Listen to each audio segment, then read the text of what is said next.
এই যে একে আমি আমার কোলে বসিয়ে রেখেছি, ও কিন্তু একটা সেকেন্ডও চুপ করে বসে থাকে না। ও সবসময় কিছু না কিছু করতেই থাকে। এটা ধরে টানবে, হাত মুখে ঢুকাবে, কোলে থাকবে না, কান্না করবে, ঘ্যান ঘ্যান করবে। আমিও তো একটা মানুষ, তাই না? আমার কতটা ধৈর্য শক্তি থাকতে পারে? সারাটা দিন এইভাবে একরকম ভাবে চলছে। ওর হিসু আছে, পটি আছে, সেগুলো পরিষ্কার করা, নিজেরও কিছু কাজকর্ম থাকে, সংসারের কাজকর্ম, কাপড় ধোয়া, মানে সংসার যাবতীয় কাজ আমি না সামলে উঠতে পারছি না।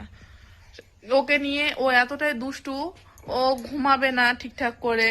ও 2 মিনিটও ঘুমায় না। মানে ওকে ঘুম পাড়িয়ে রেখে যাব, খালি বাইরে একটু বের হয়ে, মানে রুমের বাইরে যাব, এসে দেখবো যে ও ঘুম থেকে উঠে গেছে।